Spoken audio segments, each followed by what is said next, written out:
Hello. For today's lesson, we'll be looking at the internal hardware components of the computer.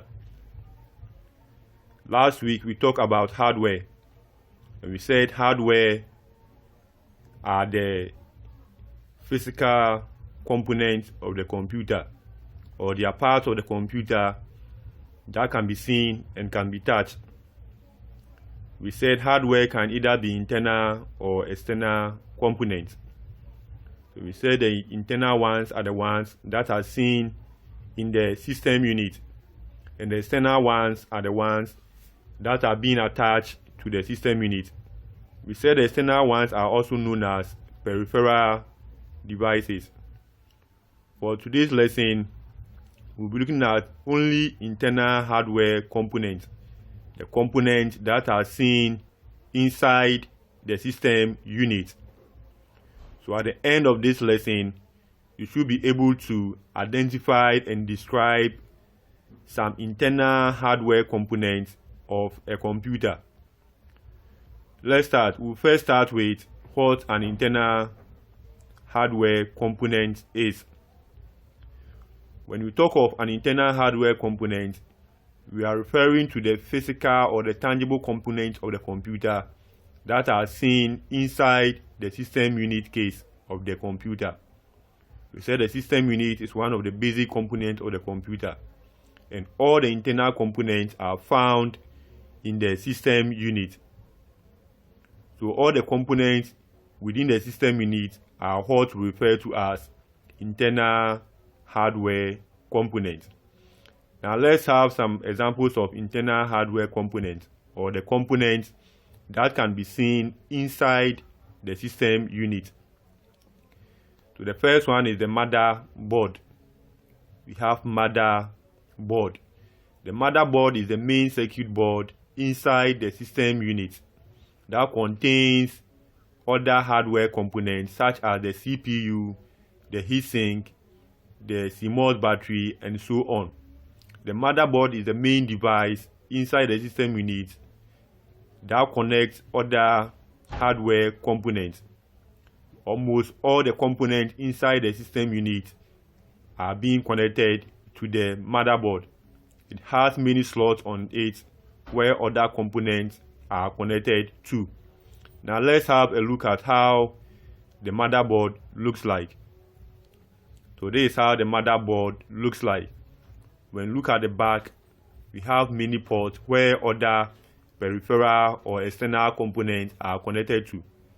When you look on it, we have many slots. This helps to connect other hardware components to it. We have many slots over here. We have the PCI slot, the IDE slot, the memory slot, the CPU socket. We have the SATA connectors, and so on. We have the battery too over here. That's the laptop or the computer battery. So the motherboard has many slots that helps to connect all the internal components to it. Now let's look at the next hardware component that is seen inside the system unit. We have the hard disk or the hard disk drive. The hard disk or the hard disk drive is the main storage medium inside the system unit on which information is saved.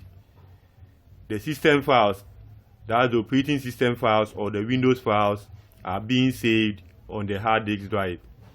Whatever we do on the computer and save as a file is being kept on the hard disk drive. So the hard disk is the main storage medium on which all the informations we see or save on our computers are being kept. All the information that we have on our computers are being saved on the hard disk. Now the next device that we'll be looking at, let's have a look at the picture of the hard disk. So this is how the hard disk looks like. We have the big one for desktop and the smaller one for laptop computers.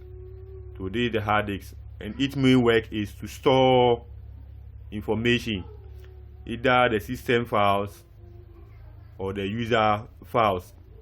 So the main work of the hard disk is to store or keep information on the computer. The next device is the CPU.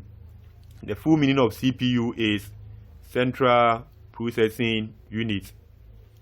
The CPU is a device used in performing all the arithmetic and logical operations of the computer. The CPU is the main device used in processing data in the computer system unit. The CPU is known to be the brain of the computer. So the CPU is the device that helps in processing data into information. When we type in data into the computer, or whenever we start typing on our keyboard, the data that goes into the computer are what we refer to as data. And this data cannot be read by human beings. So with the help of the CPU, it works on those data and converts it into information, which is mostly displayed on the monitor screen. So whatever we feed into the computer is being processed by the CPU and comes out as information. So at times, some people refer to the CPU as the main brain or the brain of the computer. Now this is how the CPU looks like. We have a picture of how the CPU looks like. We have different types. We have this one to be Intel, we have AMD, and so on. And some also have pins on top of them instead of the terminals that we see over here. So we have different types of CPU. And the main work is to process to process data into information. That's the work of the CPU. Now let's look at the next device. We have the RAM. The RAM. RAM stands for Random Access Memory. Random Access Memory. And this is known to be the memory inside the computer or the computer's memory. The work of this device is to store information temporarily, and this information are what is being worked on by the CPU. So in the process of the CPU working to process data into information, some of this information is being stored on the RAM. Whenever you turn off the computer, all the information saved on the RAM is being erased. The RAM needs power to store information. So whenever you turn off the computer, all the information is being erased. When the computer is turned on again, it starts to store or keep data again. Now let's look at how the RAM looks like. This is a picture of the computer RAM or the memory. This is what we call RAM or memory. It's being fixed on the motherboard. On the motherboard, we have a slot known as the memory slot. The memory slot is where we fix the RAM or the computer memory. Now let's move on to the next internal hardware component. We have the ROM. The ROM is not the same as the RAM. The RAM stores data temporarily and the ROM stores data permanently. The full meaning of ROM is read-only memory. Read-only memory. And this is a device found on the motherboard. It is used to store the startup instructions of the computer. And as I said earlier on, the RAM stores data permanently. And the RAM is also a chip which is part of the BIOS chip. Now let's look at how the RAM looks like. This is how the RAM looks like.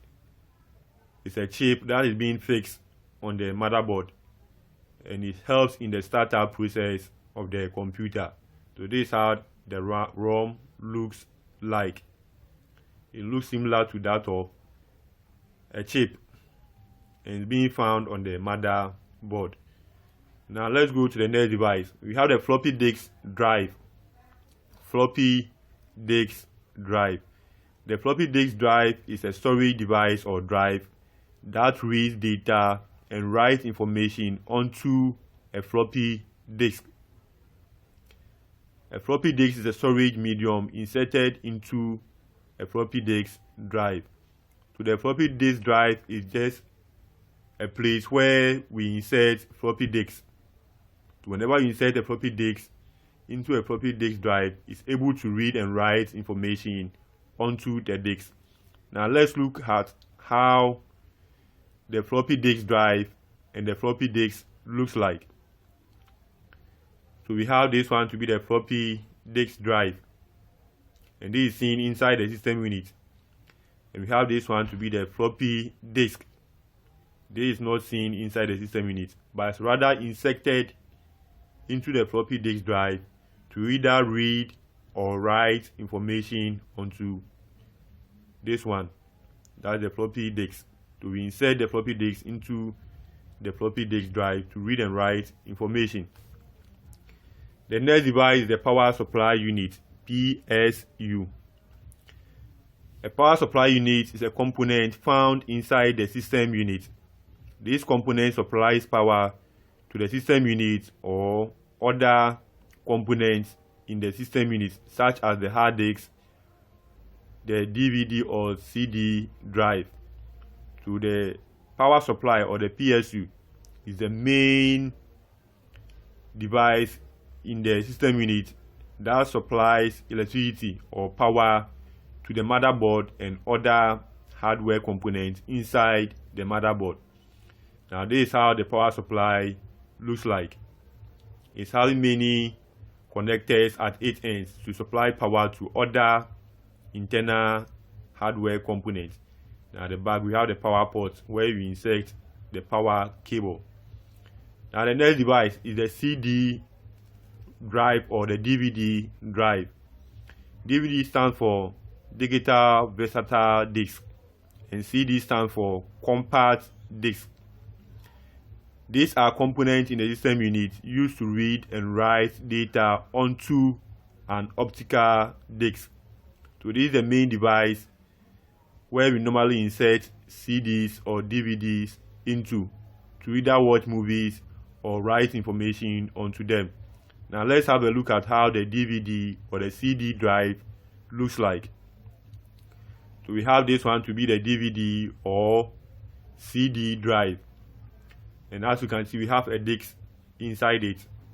So this is the main device that is used to receive discs, to either to read from them or write information onto the disc. The next device, we have the heat sink and the fan. Heat sink and fan. The heat sink and the fan is seen on top of the CPU. The heat sink conducts heat from the CPU and the fan cools it down. So these two devices are seen on top of the CPU. The function of these devices is that the heat sink is being placed on the CPU. So whenever the CPU gets heated, it conducts some of the heat from the CPU, and the fan on top of the heat sink tries to cool it down. Now let's have a look at how the heat sink and the CPU looks like. So we have the picture over here. This is how the heat sink and the fan looks like. We have the fan on top, then we have the heat sink below. The heat sink is a metal made of aluminium, then we have the fan made of plastic on top. So when the heat sink conducts heat from the CPU, then the fan will cool it down. Now the next device is the IDE and SATA controller cables. IDE and SATA controller cables. IDE stands for Integrated Drive Electronics, and SATA stands for Serial Advanced Technology Attachment. These are cables used to connect hard disks, DVD drive, and floppy disk drive to the motherboard. To the IDE and SATA controller cables are cables found in the system unit that are used to connect components such as the hard disk, the DVD or the CD drive, the floppy disk drive to the motherboard. Now this is how the IDE and the SATA controller cables look like. So we have this one to be the IDE, then we have this one to be the SATA. It's having an IDE hose on it, so the name referred to as an IDE controller cable. Then we have the SATA connector at the end of this one. So this cable is also known as a SATA controller cable. Now the next one is a CMOS battery. The computer also has battery. CMOS stands for complementary metal oxide semiconductor. This also referred to as the computer memory and is found on the motherboard. This device controls the date and time on the computer. So the CMOS battery is the main device that controls the date and time. That's mostly seen at the notification area on our taskbar on the desktop screen. Now let's have a look at how the CMOS battery looks like. So this is how the battery looks like. It's a metal, and as we have it over here, we can see that it's being fixed on the motherboard. So the function of this device is to control the date and time on the computer. Now we end our lesson here.